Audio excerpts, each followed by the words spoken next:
Well, here's a quick look at some national headlines. National Investigation Agency and Enforcement Directorate arrest more than 100 leaders of the Popular Front of India over alleged terror links, conducts search operations across multiple states. PFI protests and accuses the union government of using agencies to silence dissenting voices.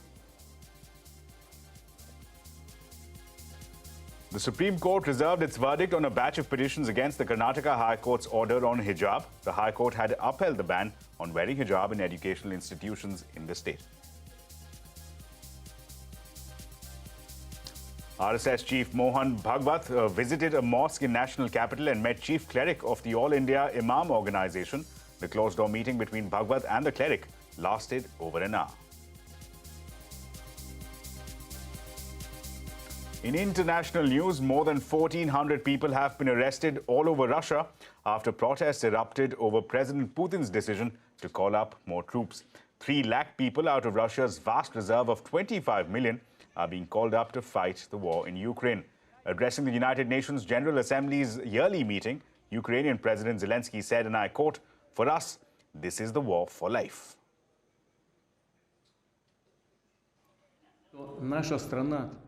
I want to remind you that our country also has various means of destruction. To protect Russia and our people, we will certainly use all the means at our disposal.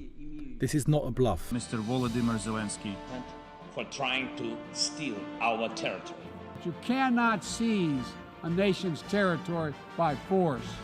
And the Kremlin is organizing a sham referenda to try to annex parts of Ukraine, an extremely significant violation of the UN Charter. This world should see these outrageous acts for what they are. We cannot agree to a delayed war because it will be even hotter than the war now. For us, this is a war for life.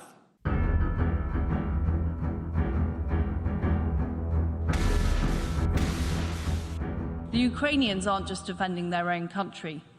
They're defending our values and the security of the whole world. That's why we must act.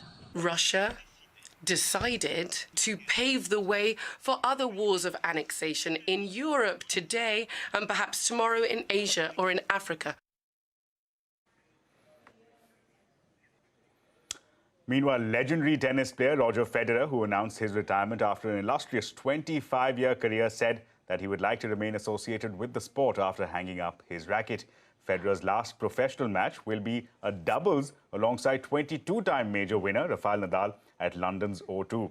The duo plays against Francis Tiafoe and Jack Sock of Team World on 23rd of September. CNBC's Tanya Breyer caught up with him to find out why he decided to step away now. At one point, you have to take a decision in life, and sometimes it's good to have a deadline, you know. And for me, the moment it was taken, it was emotional. But then after that, I was able to feel relieved.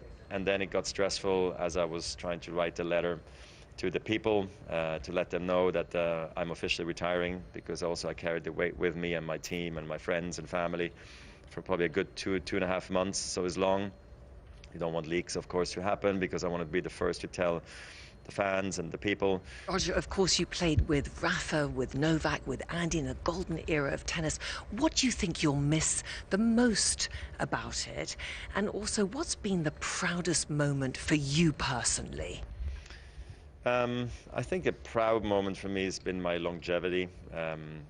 Having been there for so long, having had the chance to just play on all these different courts many times and live through those emotions. Being a Wimbledon champion, obviously, is for me a very proud moment. Being world #1 is maybe the ultimate accomplishment. So I feel like those were big moments. I won the Olympic gold as well, Olympic silver here in London. Won the Davis Cup as well in Lille.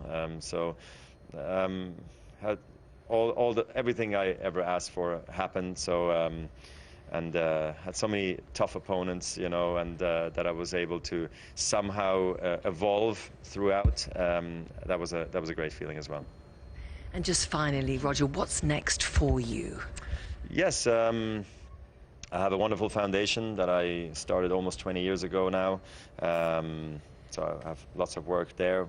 I'm looking forward to seeing what the plans are for the future, as we always plan in the long term there. So that's not going to change for the time being, but let's look ahead. Now we can start to really properly plan and not always having to be flexible. Look, I'd like to stay in tennis in some way or another. I'm an ambassador to a lot of wonderful partners and brands. Well, a bittersweet moment there for fans as he plays his last match alongside Rafael Nadal. But that's all the time that we have for. It's a wrap on this edition of India Business Hour. Thank you so much for watching. News and updates continue right here on CNBC-TV18.